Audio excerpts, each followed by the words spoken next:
All right, we should be live now on YouTube for our next segment, our sit down with Mike Substelny. Hello and welcome to another TSN Armada live broadcast.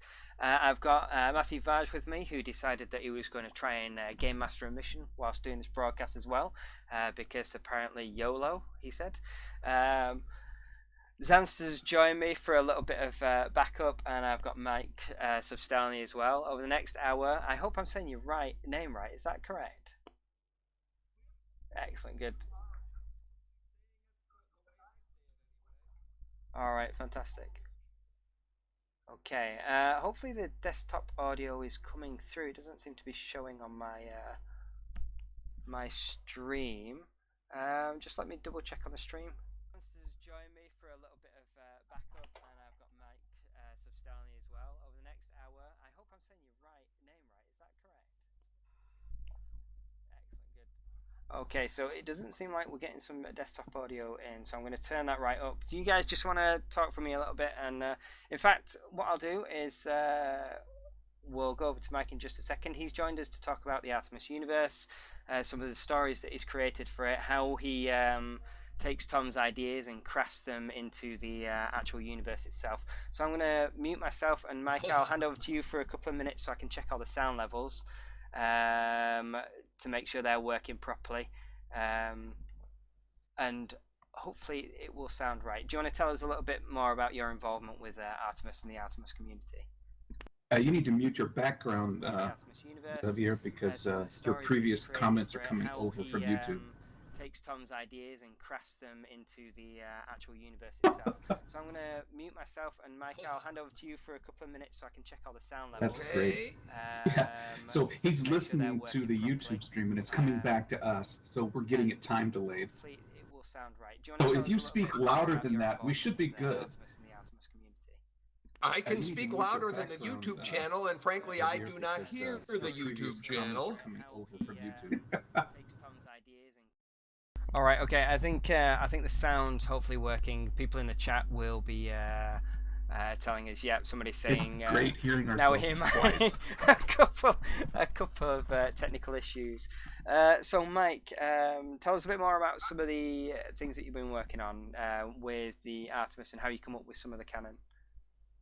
Well, I've been working with Artemis from the very beginning, from when Tom first wanted to beta test his first idea for a multiplayer Starship game, and he called it Space Cruiser Artemis. He brought it to my house, and we played it. And then after a year or so, he had published the game and said, you know what, I don't understand why all these people are fighting. I just want to make them fight. I don't understand why the players will never get to play a Kralian ship. I just want the players to never play a Kralian ship, for example. So, Mike, I just want you to write some canon that explains it. And actually, I need to back up a little bit. It was originally Brian Johnson who was cooking up canon, because Brian Johnson was the guy who was taking Artemis to Gen Con and running Artemis bridges there. And he was making up canon. And I hate to say this, but his canon was kind of lame, and it did not explain why the universe worked the way it did. But that's really my job. My job is to try and make the things Tom programs make sense and make them engaging. Yeah, I think didn't Brian Johnson, didn't he set up the original Artemis wiki with some of the information on? Because I know I've seen a couple of posts where he had like the Artemis timeline that's since been tweaked, hasn't it? Yeah, his original Artemis timeline, since it was out there and he labeled it as canon, I tried to preserve as much of it as I could in developing the timeline that was going to be in the Artemis manual. So when I wrote the Artemis manual, I tried to make it work. There were a lot of things that he wrote that I didn't like. There were the Kralians, the Argonians originally, the Scarons, and the Torgoths. Said, well, 2 of them are going to be insectoids and 2 of them are going to be lizard men, and that'll do it. And I didn't like that. That was just too lame. Too cliched. Too many gone. For a Star Trek reference in there. So, Yeah. so I remember actually, I started playing before you published the Artemis manual with all the canon in, and I remember you publishing it and having a look through and going, "Thank goodness he's preserved some of the timeline," because we've used that quite heavily. I know in the TSN RP community to structure kind of our stories around. Right, we are at this point in our timeline. Mm-hmm. Well, that's good. I'm glad of that. I'm not sure what's happening with the timeline right now. At Armada 4, Katie put Phil Gregory in charge of writing a murder mystery. And he wrote a murder mystery that ended up at the end of Armada 4 starting a war that he just improvised that doesn't really match the timeline in any particular place. So the Artemis canon again is fluid. All right, yeah, and I'll be perfectly honest. We've started enough wars in the Fourth Light Division to fill out a few timelines for you. We have lots of minor wars and minor things going on. I think that that you can squeeze in and say, well, it's not in their overall thing. So that's kind of how we work at Image, and that's how that could fit in as well. So well, that goes to part of what went into the development of the canon. The every race has a reason to be at war all the time. So it's the galaxy is always a tinderbox. Anytime there's peace, there's an excuse to go to war.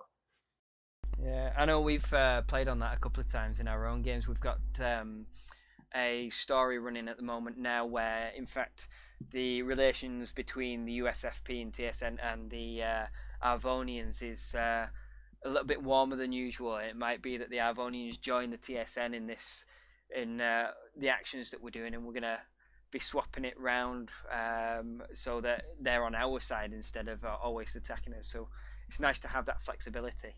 And I like the fact that like the Scarans are very much mercenaries, aren't they? So they can we can get them to swap sides or hire them or. Yes, you can find Scarons the way the canon is written on both sides of a war. Yeah. The real enemies seem to be the Torgoth, to be honest with you, and the Kralians. Torgoths being warmongering and Kralians wanting to take over the whole galaxy. No, they already own the whole galaxy. They're just taking it back. Right. They own the galaxy, and they're perfectly happy to let you live there as long as you keep paying. Yeah. So, yeah, we've had quite a few conflicts with the Krellians. Some things that we've thrown in have been like the Krellians, factions of the Krellians warring between themselves. Is that something that kind of fits with what your overall vision would be in the canon, or do you have ideas about that, about factions within the Arvonians, factions within the Torgoths? Any thoughts along those lines? Oh yes, absolutely. Those things exist, and we've got that. That was supposed to be a part of Artemis Armada back in April. When that war started at the previous Armada, the Arvonians were allied with the Terran Stellar Navy, the Terrans, and the Torgoths and the Kralians and the Zimni were the enemy faction, with some hired Scarons also on their side. And there was the possibility at Armada of, depending on what happened, of a splinter faction of Arvonians. I'm not going to go too far into that because that game hasn't played out yet, but it's planned that depending on what the players do, they might create a splinter faction of Arvonians. Cool. Does that sound interesting? Yeah. I must admit, I never get to go to those Armadas. This is my first Armada, as it were, and it's an official one. So, that sounds really cool. How what happens in the Armada can spiral out. And do you get that out to the wider audience through that Artemis channel then on YouTube? The videos go out on that Artemis channel on YouTube. We didn't record the murder mystery that was done live at Armada 4 very well. So that was pretty much only the people who who were present got to see it. There may have been some video recording of it and a bunch of still photos, but that story of what happened and what triggered the war, that's kind of something that has to be passed on by legend of the people who attended that Armada. All right. Yeah, I think we have a couple of people in the TSN RP community that do come along and tell us a little bit about what's been happening and fill us in. The great thing is, yes, you do. I've seen some names here. Yeah, I know you were on last night with Para. He's one of our members. I know he's a regular attender. He is. He comes to the parties at my house too sometimes.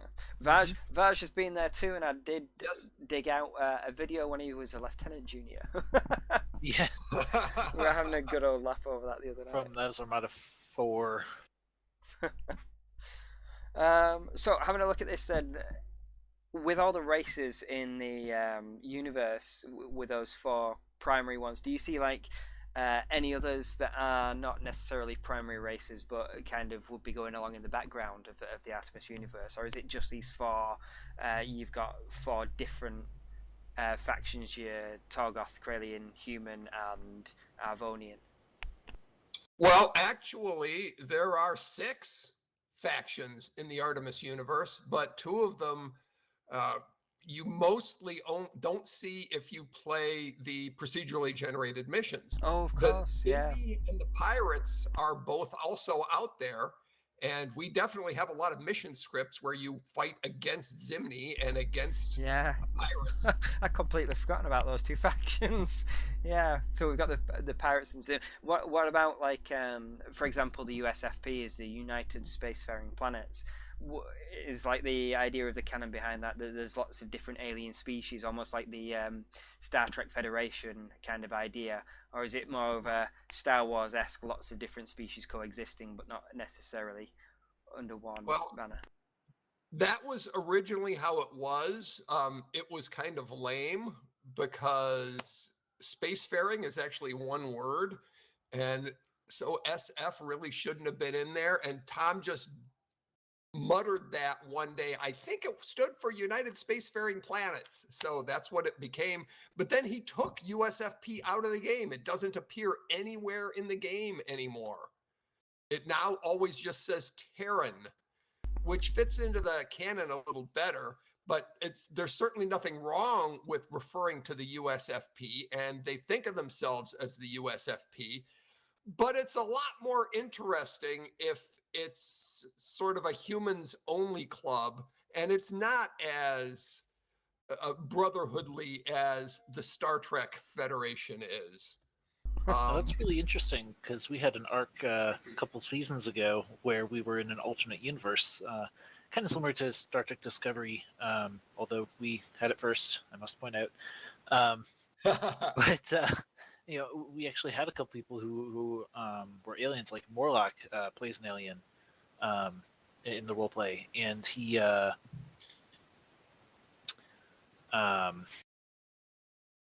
of had to deal with like a lot of prejudice, pressure. Yeah, that's the word. That's the word. Because he was a captain, and it's like, how did an alien captain get that high up in the TSN? He was an XO.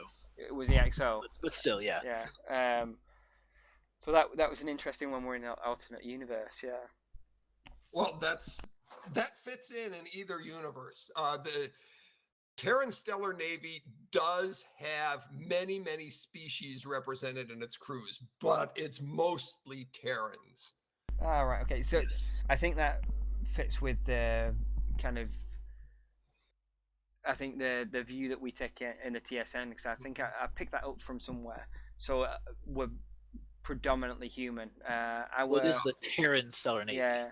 Our canon the canon that we use for the TSN RP community is that the TSN was kind of promoted to guardians of this USFP because of the courageous act that they'd done during the New Lhasa attacks and defending the colonies. So that's great. Yeah, so they've got this kind of status of being the protectors and the guardians, and we came up with a TSN oath, didn't we? An officer's oath. About being the guardians and protecting those who are vulnerable and things. But then having the opportunity for, because we've got a couple of people that like to role play the like an alien who's joined a TSN crew. Mm-hmm. So, and there should be aliens on TSN crews, and actually I had been writing a interactive novel about that, and then my editor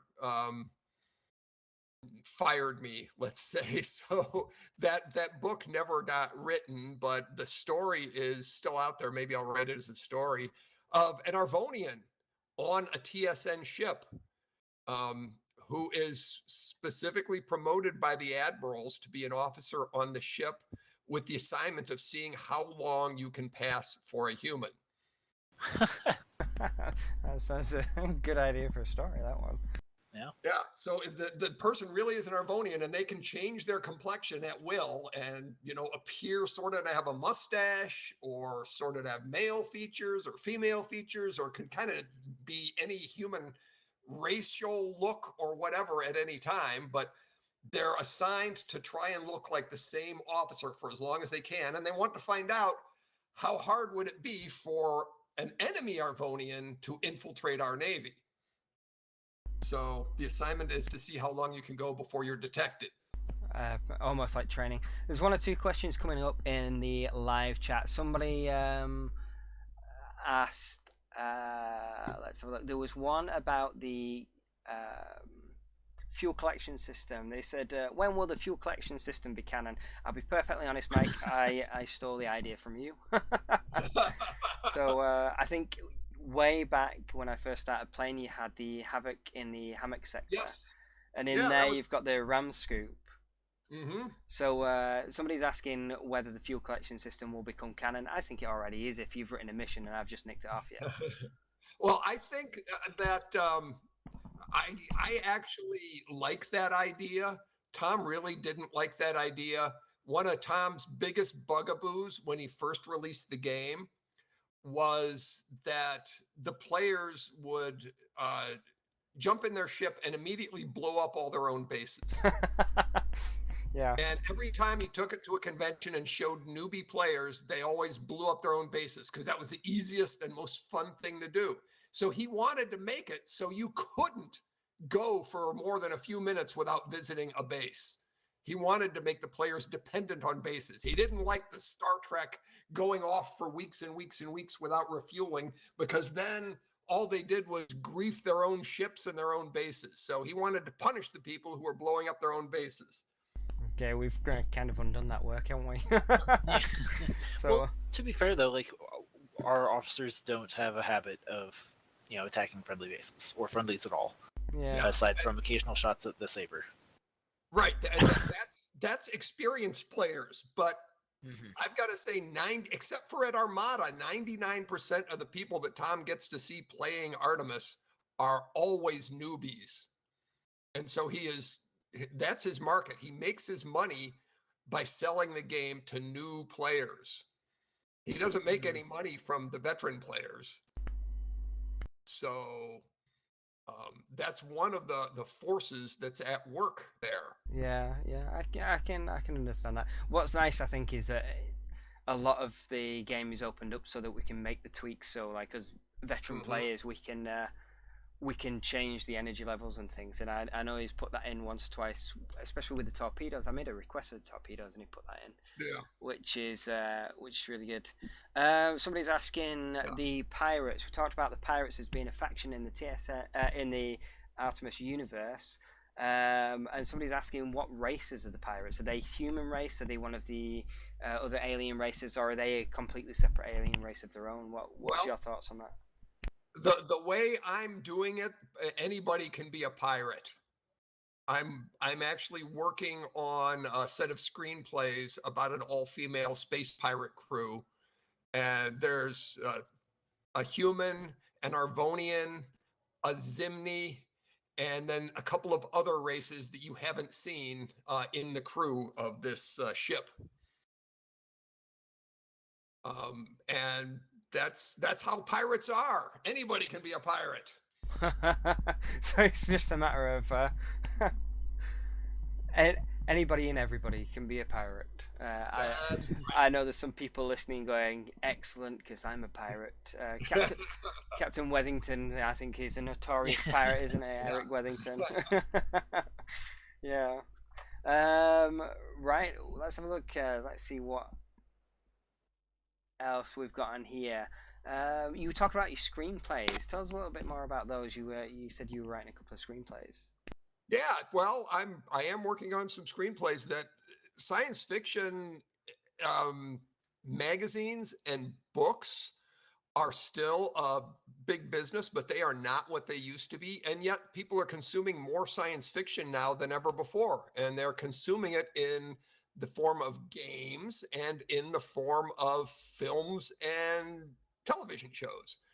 So I have no idea if I'll be able to get it produced, but I'm writing a sitcom set in the Artemis universe. And I've got the first season all mapped out, and I've got a couple of screenplays finished. I'm still working on the pilot episode, though. That one's kind of tricky. And we'll see where that goes. It's a lot of fun, and I'm trying to be humorous and lighthearted about it, because Artemis is a humorous and lighthearted game. Unless you're in the TSN RP community. Well, I'm not sure what you've done with the TSN RP community, but really, anytime you can insult the alien captain's mother and get him to fly into a black hole, kind of a lighthearted game. Yeah. Well, I know we have a lot of fun with it. I think we go that extra level with a little bit of role playing, but it is a lot of fun to play through. So let's have a look at my notes here. Somebody was asking about insignia. In fact, I think I saw on the forums people asking about insignia for the different races. Do you have any thoughts on those designs? Are you in charge of kind of expanding that? Like ideas that you pass on to other people that then design them or something? I am in charge of begging for those, saying, yes, we've needed those from the very beginning. I want insignias for their uniforms. I want flags. I want something stamped on the side of their spaceship. Yes. Give us all of those things, please. And what we do have is kind of a spiky alien skull face on the front of pirate ships. So that's something. Who was it that designed the pirates? I don't know. I think Tom just hires. You could ask Tom that question. He will remember the name of the artist. Tom hires online talent for music and artwork and all of that stuff. I bet there's a few people listening now going, I wonder if he'll hire me. I know there's been a few comments there, hasn't there, right here and there through the years of, if you want any help, give us a shout. I know we've got somebody in the TSN RP community or a couple of people, so we wanted the TSN badge, so we went, can you do this? And they did it. And it's a couple of people good with graphics editors. So I know there's people out there in the community that would more than happily throw some designs together. Avison, if you're listening, I'm looking at you. You could do that. Yeah. What personally is your favourite part of the Artemis canon that you've come up with? Which bit have you enjoyed inventing the most, or which bit have you enjoyed expanding on? Well, I've really loved what I've been able to do with the alien races, and Tom hasn't stopped me, but especially he gave me free rein to invent the Zimni myself. And the Zimni have been a whole lot of fun. Mm-hmm. So that's my favorite thing. The Zimni are actually a little bit closer in some ways to the United Federation of Planets in that anybody can be a Zimni, that you can literally be a Zimni because Zimni isn't a race. Zimni is a citizen of the Zimni. It means you have passed the initiation test and proven that you have sufficient Zim to be a Zimni. And the Zimni make all decisions based on direct democracy. So all Zimni automatically trust all other Zimni because they have Zim. They have been through the initiation. And that way their direct democracy works. That's interesting because I know in my mind I always viewed them as a particular species or alien race, but it's more of a collective kind of philosophy or thought or way of being. Yes, the original race they're called the Tsenova, and they are the origin of Zimny and the concept of Zim. But they will welcome anyone to become a Zimny if they prove they've got the Zim. And if you ask me what Zim is, I ask you to watch the movie The Right Stuff or read the book The Right Stuff, because there is no word in the English language for the right stuff. It's a combination of intelligence and courage and honor and bravery and good judgment and all these great characteristics. And if you've got all the great heroic characteristics, then you are a Zimny. If you have all this, then you've got Zim. You've got Zim. And if you've got, like the astronauts in The Right Stuff, all implicitly trusted each other with their lives. So they could have operated under a direct democracy because they all perfectly trust the opinions and judgment of each other. And that's what it takes to have Zim. Yeah, Barry's saying it's a little bit like the Mandalorian, throwing a Star Wars reference in there. It's a way of being. It goes back from this goes back 10 years before the Mandalorian. This was written. It inspired the Mandalorian by the sounds of it.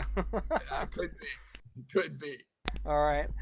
Something else that I've got written down was about the game that you invented. It was the Arvonian game, wasn't it? Mala Mala? Oh yeah, there's an Arvonian card game. Mala Mala is the Arvonian poker game. Yeah, that was supposed to make its premiere at Armada 5, but there hasn't been an Armada 5 yet, so it hasn't been debuted yet. But it's a card game. It's a lot like poker. It uses the an Arvonian card deck, and it's a betting, bidding, bluffing game. So is the idea? Did you get the idea out of the idea of poker and building it around that then, or did it come from something else? Well, actually, it's a combination of two inspirations. One is there's a game. Alien Spike was a version of, what the heck is the name of that game that Han Solo won the Millennium Falcon Oh, plane? yes. Sabak. Yeah. You're talking about Sabak. Yeah. So if you can only buy that deck of cards at Disney. You have to be at Disneyland or Disney World. It's the only place they sell that. And my brother-in-law bought it and taught me to play it. And it's kind of like a little kid's poker game. Yeah. It's really easy to learn, really simple. But it was a cool idea. So the Mala Mala idea is that you have 4 suits of cards, north, south, east, and west, at various different values. And you're trying for 0-0. You want your east to cancel out your west and your north to cancel out your south. And Mala is the Arvonian word for 0.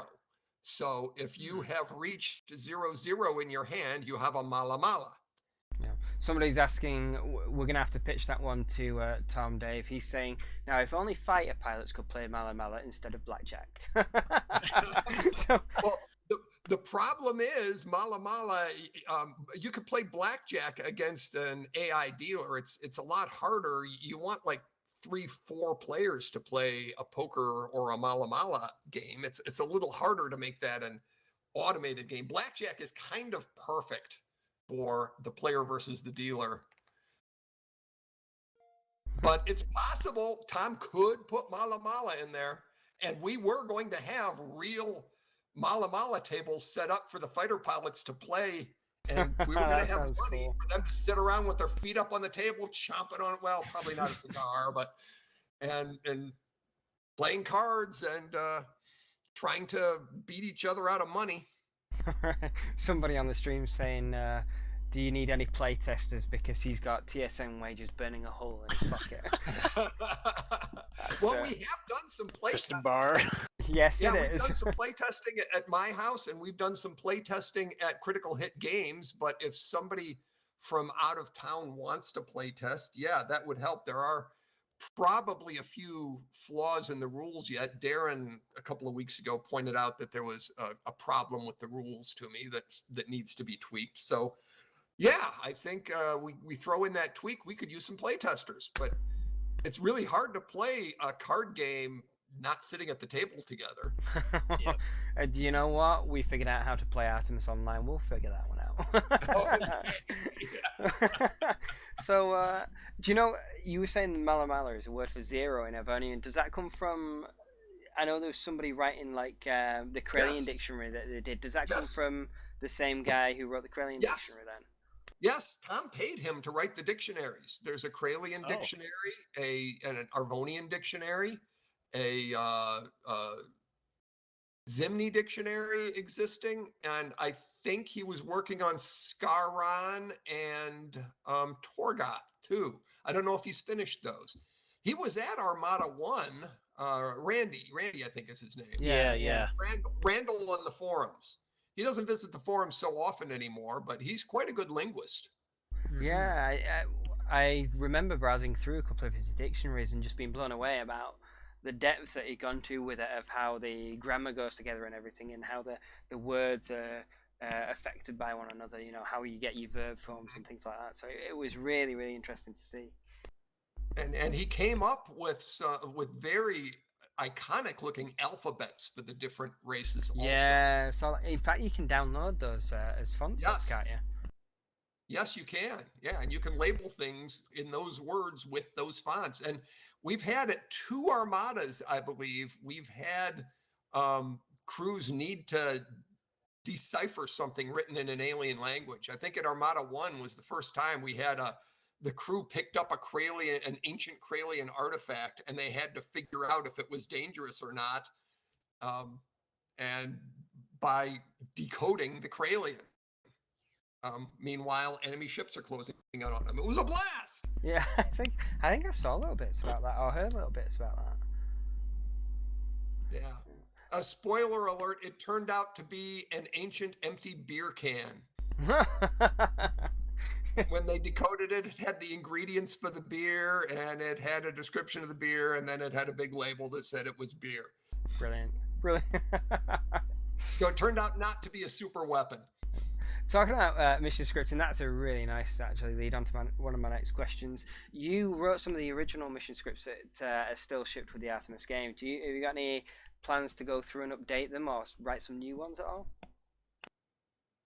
Well, I wrote a beautiful mission script for Armada 5. It's a mission script that can create 12 different sectors with different conditions, 9 of which you could fly a ship from one sector to another. And what you would do is they would be persistent sectors. So we would have 9 servers running all the time. And if you got to the end of the Sirius sector and wanted to enter the Pleiades sector, you would log off of the Sirius server and log on to the Pleiades server, and you would join the battle that was going on already in progress in Pleiades. That's one advantage you got of LAN parties and several servers in the same place. I think we've tried doing that a couple of times at the TSN. It doesn't quite work out the same, but it sounds an awesome idea. Well, we did do some play testing of it here at my house, and it worked as long as everybody kind of did their suspension of disbelief and nobody tried to cheat. Because yeah, you could cheat in that system. You have to cooperate, and everybody on the same crew has to log out of the server and onto the server at the same time. Don't go logging into like 6 different servers really quick to see everything that's going on everywhere and then come back, and because that's cheating. So everybody has to cooperate for it to work. Awesome. So what about your older missions, you know, like the Havoc in the Hammock sector? I don't know if they still work with the current version of Artemis. Any plans to go back and update them? Somebody did update Havoc in the Hammock sector. God, I knew I knew his name a minute ago, and I don't remember now. I'm spacing, but I probably will. But really, the thing about mission scripting is this was the last that for Armada 5. Oh, let me shut off that phone ringer All right. All right. Oh, I do not need a phone call.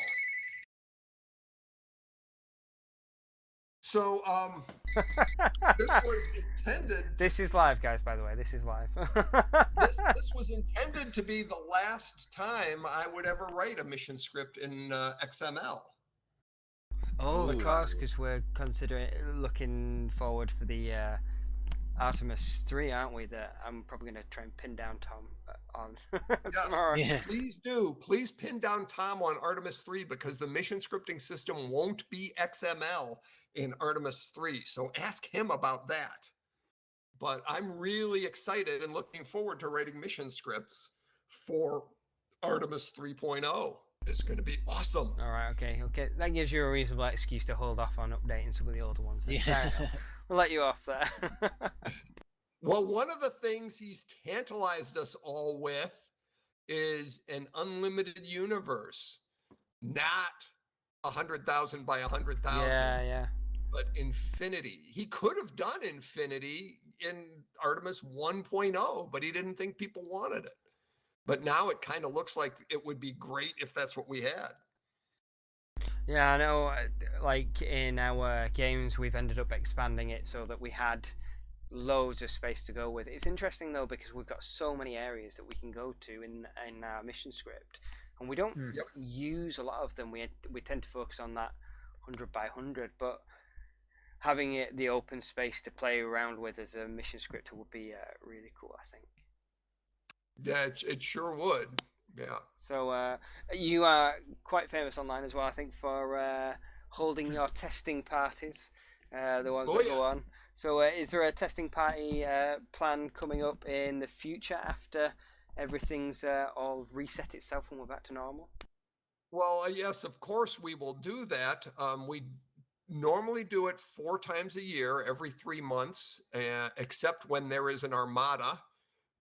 We put the testing party at the Armada in that case, but we would normally do one in July. I doubt Ohio will let us do it because those parties get 80 to 100 people, well, 40 to 100 people showing up, which they're asking us to limit gatherings to 10 people at this point. So we couldn't do an Artemis party with a limit of 10 people in July. Maybe they'll let us do more by July. Otherwise, we would do one in October and January and April.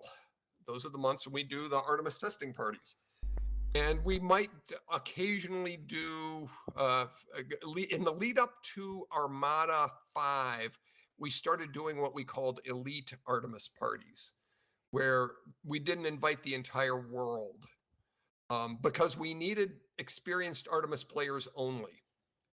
To test scripts for Armada, it turns out you need experienced players because 100% of the people at Armada are experienced players. Okay, so my next question is, where was my invite? I post an open invite on the forums every time. I'm talking for the elite here, not the... Come on. Oh, to the elite? Yeah, all right. I will invite you to the elite party if you like. Excellent. Right. Okay. You heard that live on stream. I'm invited to the next elite. You are invited to the next elite party. We might, when Artemis Armada 5 gets rescheduled, we might need one more elite party for experienced players only, in which case I will make sure to invite you. You come on down to Cleveland. Awesome, right. So we can do a final test of the mission scripts before Armada. So the next thing I've just got to get you to agree to is paying for the plane ticket, if I can get that out. So we get that sorted out there straight away. Yeah. Well, right. If you bought the ticket right now, it'd probably be $20. That's true. Very true. The thing is, if I bought the ticket right now, £15 in your case. Yeah, I don't think I can. I think they've closed down all the airports here entirely. Anyway, we are hitting the top of the hour. There is 2 more minutes to go, so I think we're going to wrap it up there. There were a couple of community questions. Hopefully, they were answered in the discussion that we were having. They've just also finished their Game Mastered mission that was playing in the background. Awesome. So I'm gonna wrap it up there. I do have an ending scripted for me to read through, so it's all nice and smooth. So thank you very much for joining us. We hope you've enjoyed watching and that you found out a little bit more about Mike's involvement with Artemis and the canon and background that goes into it. Thank you as well to you, Mike, for coming along and joining us and having this chat. It was really good to meet you. I think this is the first time we've talked live like this, isn't it? We've not we've talked over Gmail Hangouts and stuff, but we've not spoken like this, have we? So that's true. This has been very cool. And my big question is, why in the world didn't we do this years ago? This is fun. Because you guys had live Armada where you could actually meet people. So no, I really appreciate you coming along and the effort that you've gone to as well to get the TeamSpeak installed and the Discord installed. So I know, because I know you were brand new to all that, and the patience that you've had. Mike, we run every week. Okay. Now that you've got it installed, you're in. Yeah. So if you are listening live, we're going to start wrapping it up there. Our next broadcast of one of these sit down with is going to be in about 3 hours time. We're going to be talking about mission scripting. Mike, I think you're going to be rejoining us for that one, aren't you? And so will Darren, I believe. Yeah, and he's one of the mission scripters that's written a couple of things for, one, the scripting competition that we ran, and two, the Armada 5 that was going to be held. So Yes. Between now and then, we've got another race event coming up. I'm sure Raiden's on with organising that. And TSN RP community volunteers going to be about to help organise different Artemis games. If you want to just have your bridge going, just hit them up on Discord. They'll be able to give you a hand getting set up and getting a server hosted and things. So thank you very much for joining us, and we'll see you next time. All right. Bye-bye.